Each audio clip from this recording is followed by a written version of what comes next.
It's no good, you know, I need banning from eBay. And now it's time for the latest exciting episode of Doz's Television Workshop.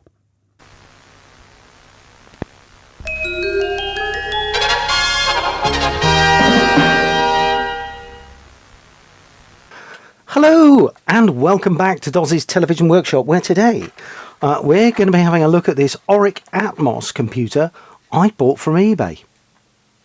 Right, well, I bought this untested on eBay, and we all know what that means. I paid far too much money for it, and it probably won't work. It does, however, come with the Oric power supply, which I was missing from the Oric one I did a number of months ago. I'm not sure I trust that. What's the worst that can happen? Let's plug it in and yeah, see what happens. I've got my TV on, UHF connected here. I like this. You can have this on the Oric. You've got a little moulded sort of labelling system: UHF, RGB, tape, printer, expansion and power, which allows me to sort of circle around here without messing anything up. Oh, it sounds like it's actually booted up. Excellent. Right, let's tune it in. Setup, manual tuning. It's already on channel 36. I'd expect it to be around somewhere between 32 and 36.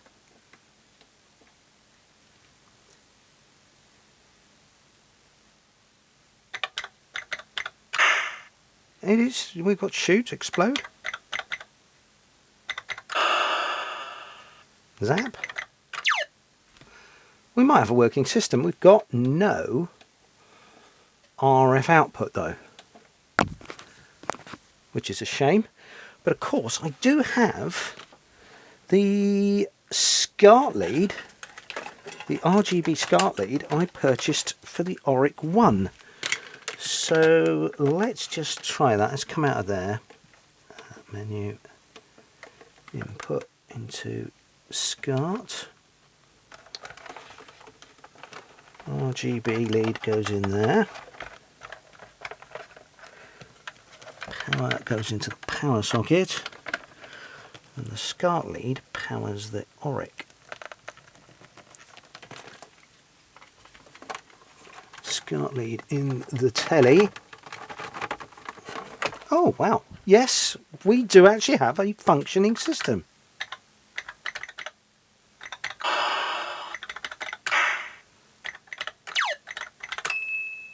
Fantastic. Now, the Oric Atmos was a sort of later revision of the Oric one, if you like. It has a version 1.1 ROM in it, which solved a few of the bugs in the Oric 1's ROM. And yeah, it was a little bit more reliable, the ROM. But yeah, it did have a much better keyboard. I mean, this keyboard is lovely. Not that I ever minded the original Oric's keyboard, but I mean, this is just, you know, ooh, absolutely brilliant to type on. Oh, have we got... Okay, well, we've got the odd key not working there. Oh, it was working then. So obviously we've got a little bit of work to do. Also the plastics are rather dirty. So we've got no UHF out and keyboard issues. But other than that, we've got a working system. That's pretty fantastic. While we're here, actually, I can show you my new RGB grabbing thing that I did mention last year. So I bought this very, very inexpensively from eBay. It's an HD video converter, and it does actually do RGB video. I then feed that into another really cheap item. This is a video capture dongle. So it's got an HDMI on one end and a USB 3 on the other. So I can plug that into the front of my computer, plug this into the mains. It comes with, as well, what appears to be quite a reasonable 5-volt adapter. It doesn't look rubbish, that. So let's just pop that in. We'll want that lead in there. A little power light on the front. Various controls, by the way. We've got SCART or HD, because you can actually feed HD and it'll rescale it. For whatever reason you need to rescale it. It'll do 720 or 1080p, PAL or NTSC, and it does RGB.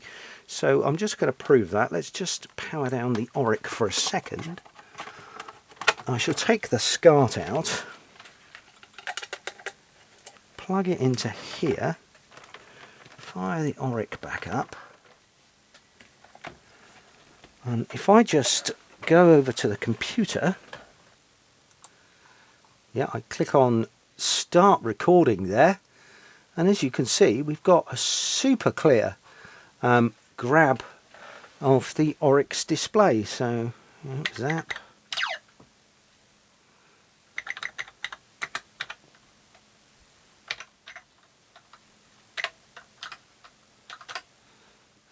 Yeah, it really is super clear. So yeah, right, let's get back into having a look at this Oric. So no UHF, which I want, I'll be honest with you. I know it's the poorest possible video quality we can get out of this machine, but I would like it all to work. So exactly the same as the Oric one underneath, except for it's in this nice cherry red colour to match the keyboard rather than, but I think even the moulding compared to the Oric one is exactly the same. This screws at a funny angle.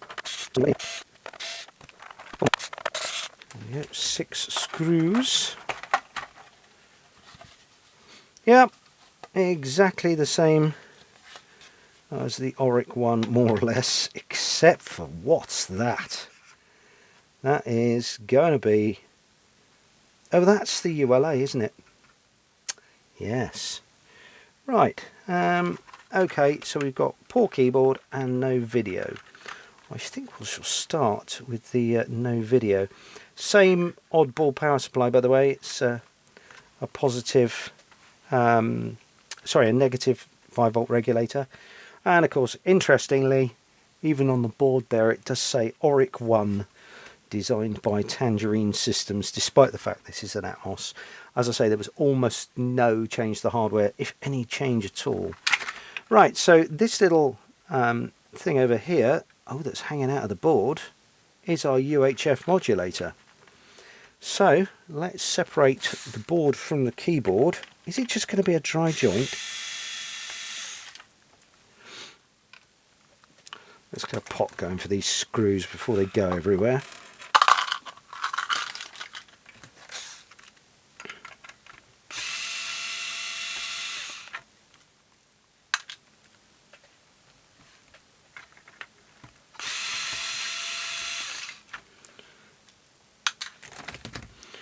Remove it from the keyboard connector. Oh, that doesn't feel right at all. Oh no, that's interesting. Okay, the keyboard, this connector here, just pushed onto the back of Oric 1's keyboard. Oric Atmos has a ribbon, so there we go. It's connected via a ribbon cable there to the keyboard itself. A few suspect looking joints on there actually. Right, has this modulator simply just come unsoldered from here? Is that why we're getting no UHF output? I mean, it's utterly hanging off there. This is going to call for a larger soldering tip. Presumably get its earth return through that pin, so that won't be any good at all. It would have been at worst intermittent, at best not working at all. Right, let's...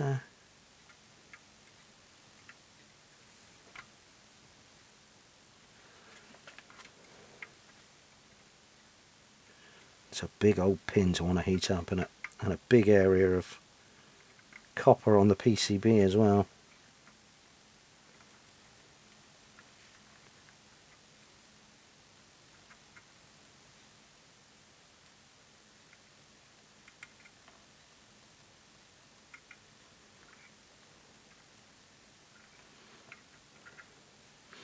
That's pretty good.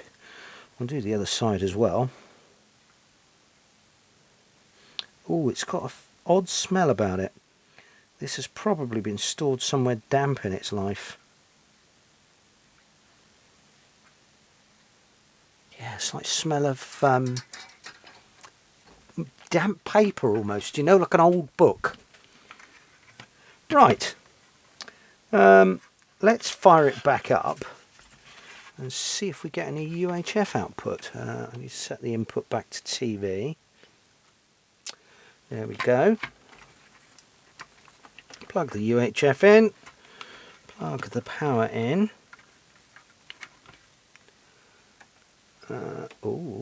I saw a flicker then.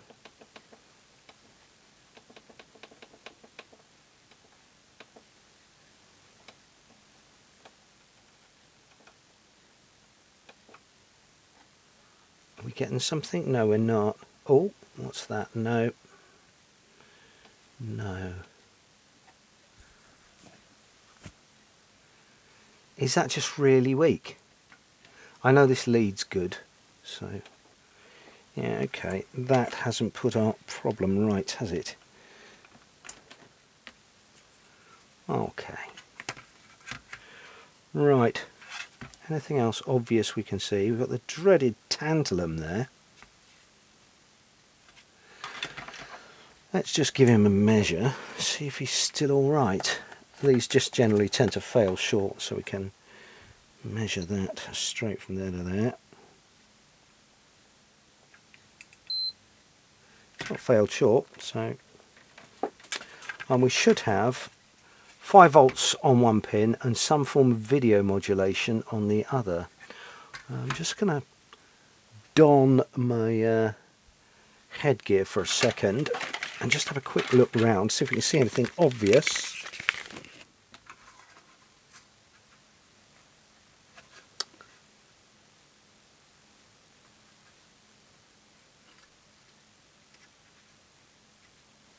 Do you know what? I don't think those two joints are much cop either. I wonder if that modulator has been moving around over the years, and where the 2 wires come out the side into the board, they've been moving with it. Hence, no video modulation. Let's give that a dose of flux.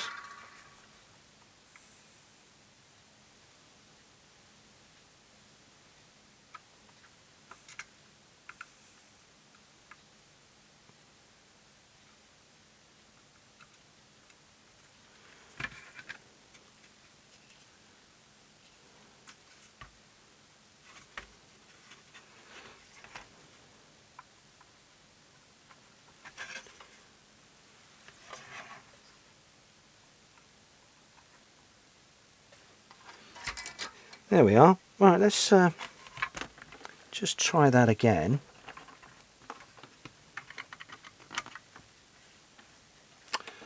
It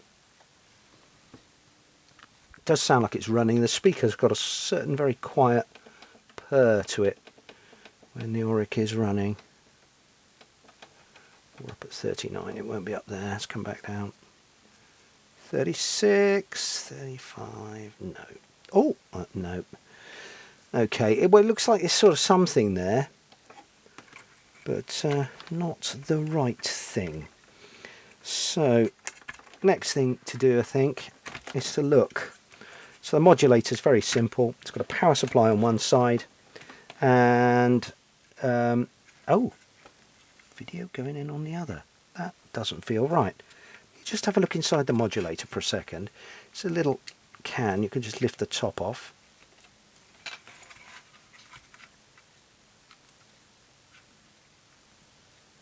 No, it looks all right in there. It's quite a simple thing. You've got a sort of channel tuning coil there. It's just a little oscillator, free running oscillator. 5 volts in and video in. So let us just make sure we're getting those sort of signals. Okay, so I've got my scope ground connected here. Sanity check. Yeah, we've got something showing up on the scope there. Let's try and level that a bit, shall we? We're going to want DC coupling. Thank you. I want fewer volts per division than that. So that's showing 5 volts. Why is that showing 5 volts? Oh well, okay. So let's power up the Oric and see what's going on here. I have got the scope grounded to the modulator. Sounds like it's running. There's that purr from the speaker. In fact, well, you can hear that. But right, this one I think we should see 5 volts. 5 volts per division, 1 division up, it's about 5 volts, isn't it? So that's good. And on the other one here, we should see video.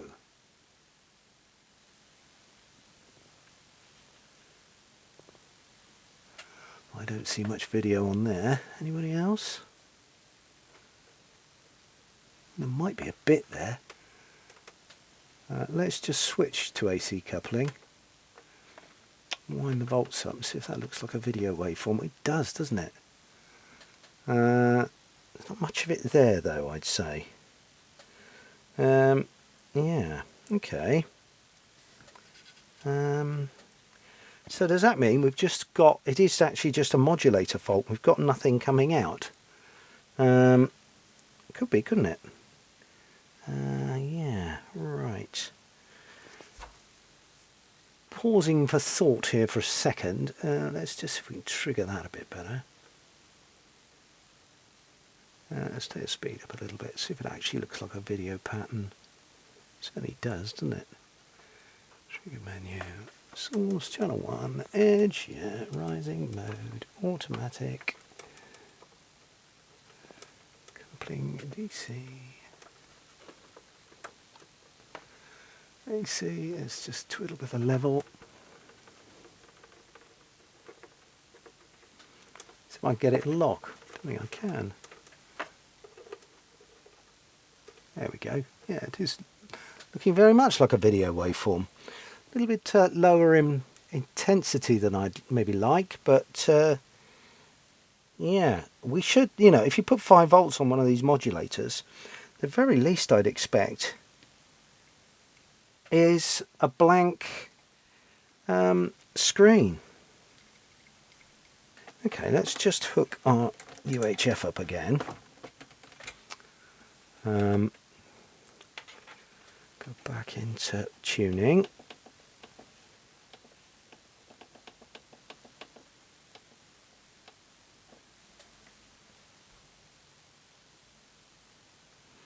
I think we've just got a duff modulator. Now it's entirely possible I might actually have one of these. UM1233 from 1983, this one. I'm going to go and have a look at my box and see if I've got a spare. I seem to remember somewhere I have done. Right. Right, so I'm here on a website called 986-studio.com, and I thought I'd just have a quick look at this schematic before I go rooting around trying to find my modulator. Here's the video generation circuit. By the way, we ought to take note of the copyrights. Copyright 2014, 986 Studio, and 81 to 84, Tangerine and Oric International. This is part of our video generation here. So we have red, green, blue and sync coming in from somewhere, a little bit of buffering, and then out to our RGB socket. Now we know that bit works, so that's good. And we've got it coming down here. So we should be able to put our scope on there and find out where that ends up. But I just noticed there's a pot there. And being as this thing has been possibly stored in the damp, I might just want to see if that's all right. Let's have a look at that. So my TV's tuned into channel 36. Here's this errant pot. So yeah, it's not making much difference, is it? The other thing I did is I did move the modulator. If you tune the screw in here, this alters the frequency. You see that appears to be working. So yeah, that's helpful. Right, let's move this pot the other way. Oh, hang on.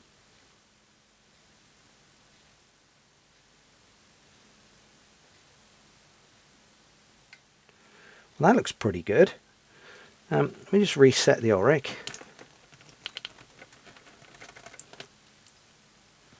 There we go. It's a bit wobbly, but a damn sight better than it was. Let's give that a tune. No. No.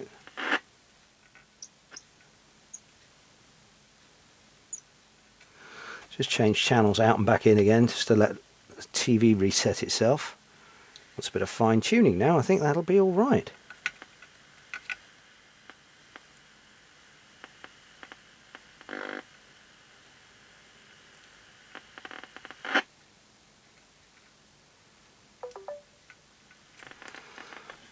Let's go back into our tuning menu and see if we can tidy that up a bit.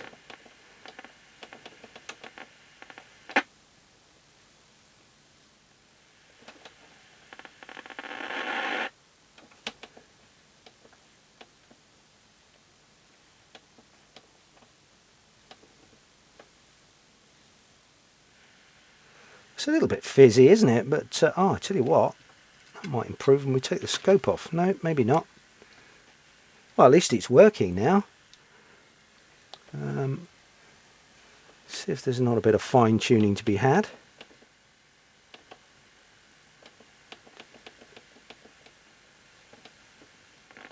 That's making it worse.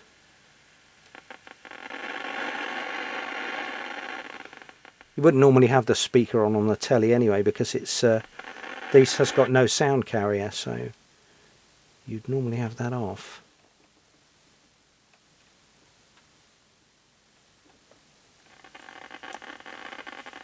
Alright, let's come out of there. We have at least now got a display, so I suspect if we improve things over here... I'll tell you what else might improve it. Put the cap back on. Oh yeah, that's helped a little. But there you go, at least we got a UHF output now. So, well, you know, it may have been untested, but it's in pretty good health. So, yeah, I'm happy with that. Right, let's just put that up out the way for a second, because the next job is to take this keyboard apart and give it a bit of a birthday. Right, we've got 4 big screws around the outside, so I'm going to remove those first, I think. 1, 2, 3, 4, 5 larger screws. When I say larger, 8mm long.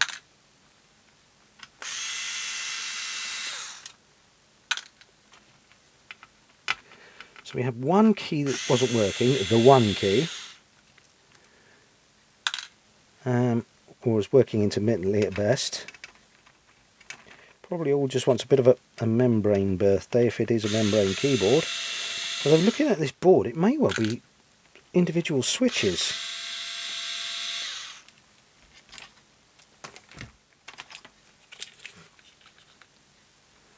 Wow, okay. We've got something for the dishwasher.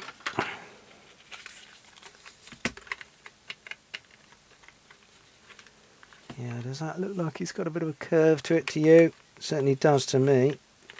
What do I do now? I think what I'm going to do is, 1, take a photograph of the keyboard. Actually, there's nothing much on that layout we can't sort out. There we go. We'll take all the keys off because they can go in the dishwasher as well. Oh, they come off ever so easy. Spacebar has already dismounted itself. That was ever so easy. We'll have a look at these switches in a minute. I've come across these before. If they don't work, they're ever such an easy fix.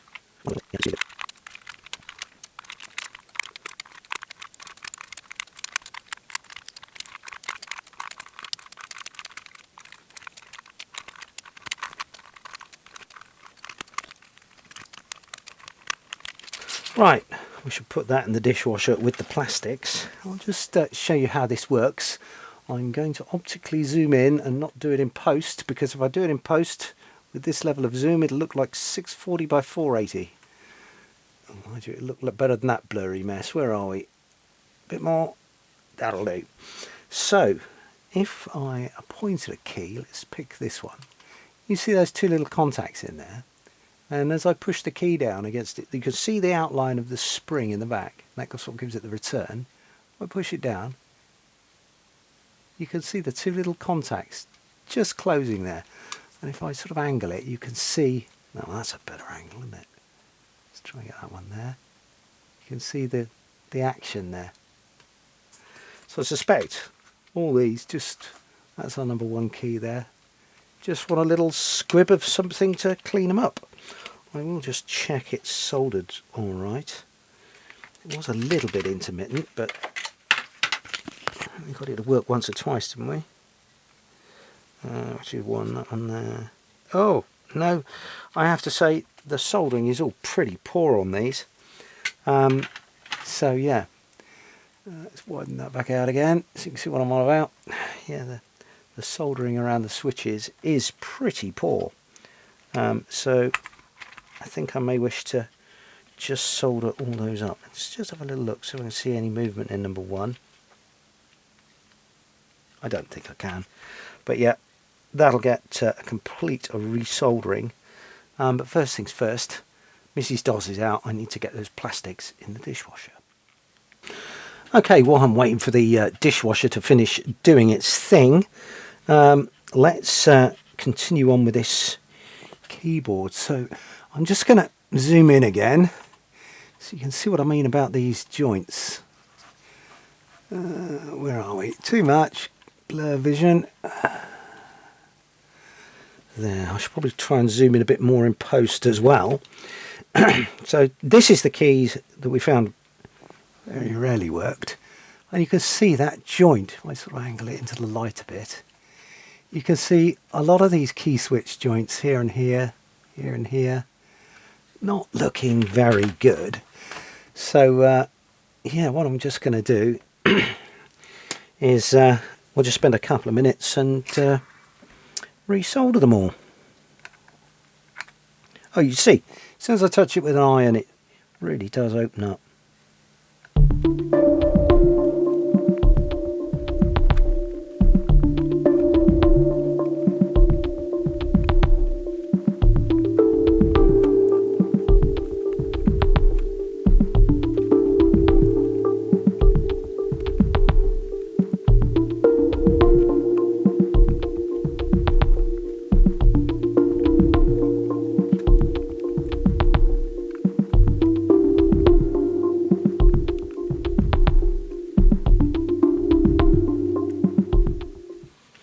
And the next problem I've got, one switch is under there, and of course the spacebar switch is right over here. So I'm going to attempt to peel this tape off somehow.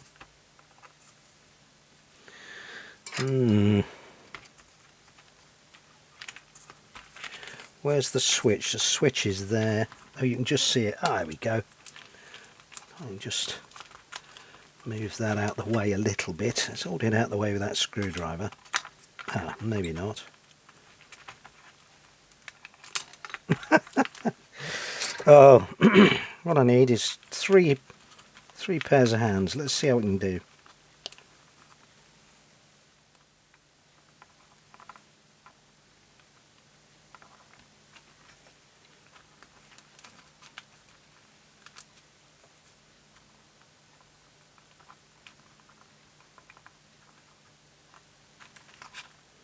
That's got it. That's pretty good. Right. Remove those. Oh, screwdriver's gone for a ball of chalk. Right, I'm just going to blow the dust out of there, I think. Let's make more of a job of that. And then I want my little pod of deoxit. I'm just going to, needles sunk in on that one. Pliers.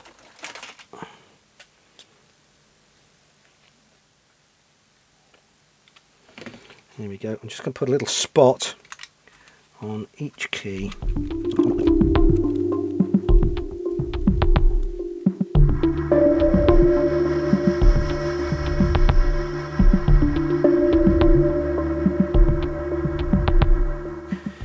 Right, well, that should be the end of our keyboard woes. Let's hope so. All I've got to do now is wait for the dishwasher to finish. Right, so the dishwasher's finished. I've got a bucket full of keys there. I have to say the plastics have come out quite nicely, except for there seems to be some sort of mark on the case that was hidden under the grime there before. I'm hoping that will just sort of polish out.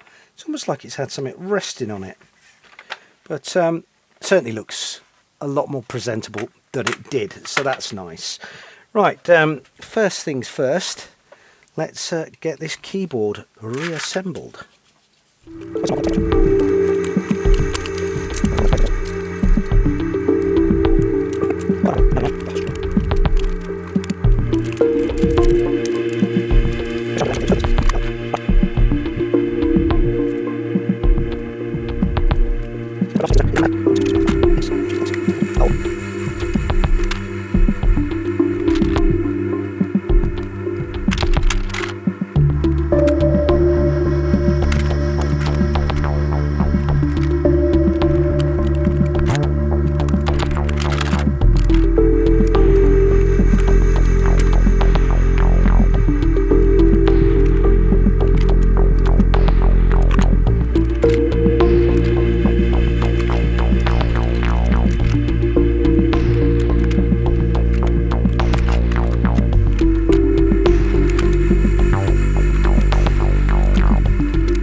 And why when I do this am I always missing a key? Must be in the bottom of the dishwasher. I'll go and look.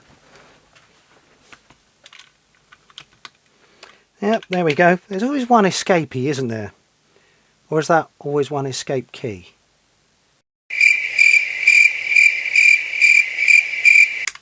Sorry, not sorry. Right. So, there we go. I'm just going to put a bit of our friend Armour All on there, see if that takes that staining out. A little bit of paper towel. Oh, in fact, no, I've got a what's it cloth, a microfiber cloth, which might make a better job of it.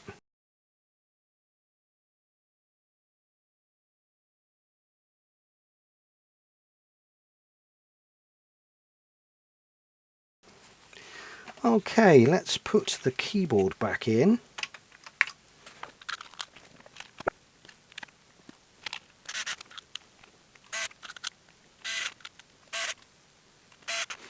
There we go. Let's get our now functioning motherboard back in place. It's quite tricky to get this keyboard connector in, I think. Don't know. What do we reckon? Yeah.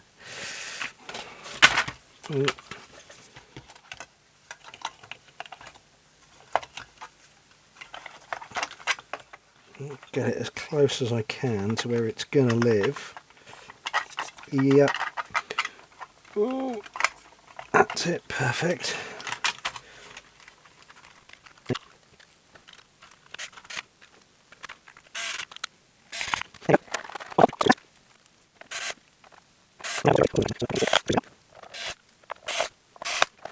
Yeah, that mark's coming back again. We might have to work away at that for a little while.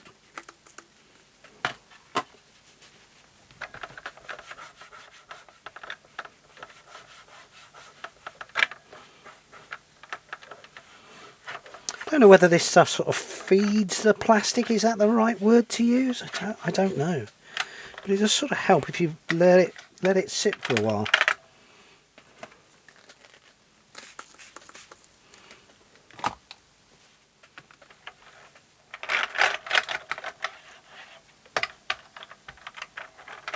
Can you feed a plastic polymer?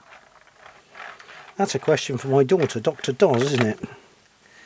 But it certainly gives it a bit of a shine up anyway. It's not like it's an organic compound, is it? Like leather or whatever, where you can sort of get that feed a leather saddle or whatever with a bit of saddle soap or whatever. Anyway, there we go. That's looking a lot nicer now. So plug my RGB lead in again. I got to plug my UHF lead in. I'm going to plug my power in and switch the telly back on.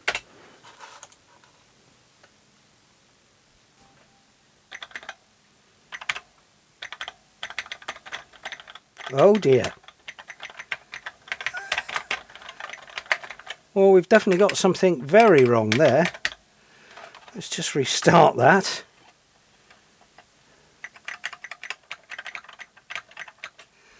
Yeah, our tuning's off as well because I think I've just put an escape character in there. Yeah, that's talking rubbish, isn't it? Right, what have I got wrong?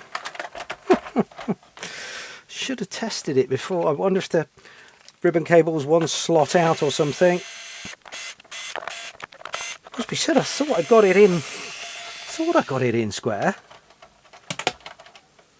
Maybe not.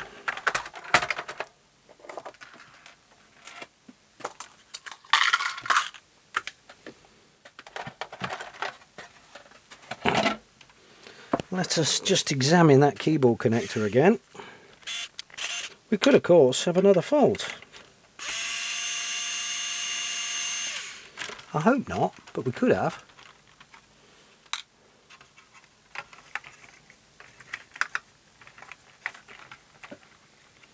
No, that keyboard connector was incorrectly.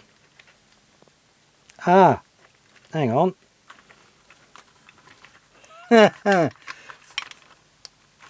There's one more pin. Then there's one more space on the connector for one more pin. So yeah, the connector is longer than on the keyboard than it is on the board. So you have to actually offset it, as I'm looking at it that way, one pin to the left. Let's hope that was the problem.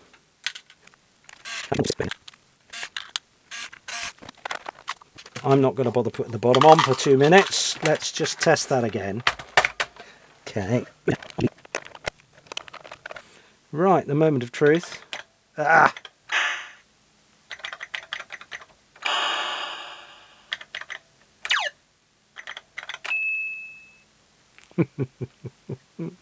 As you can see, the quality of that display grab is quite good. You just gotta... Yeah, you see, you got colour and I haven't. I think our modulator may still be playing up. Let's just add a bit of fine tuning in, shall we? Let's go to manual tuning. Just come off it and go back down again.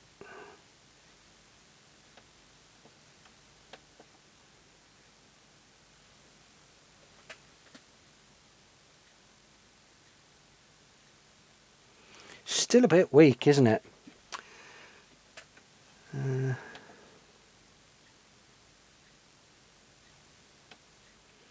I just think that modulator may have seen better days.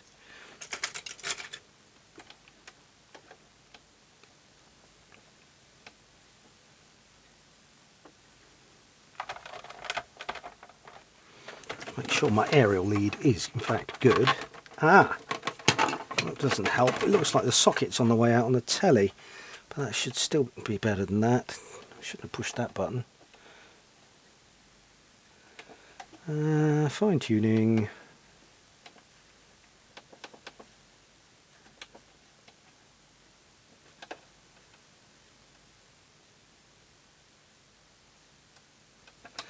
Now there is another thing to get the colour right on the bottom of your Oric, and there is a trimming capacitor to alter, which is in this hole here, I think. Let's just see if that makes any difference.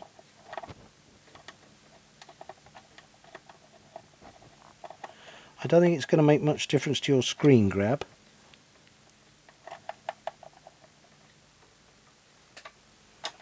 No, I don't think it is. I don't think it's helping me much either.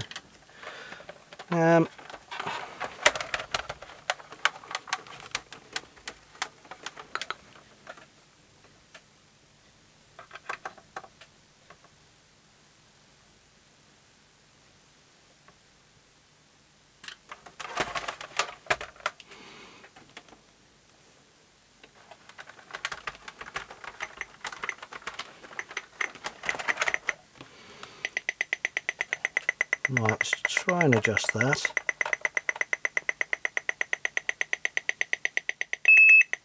Ah, colour! There we go. Right, we're actually making progress.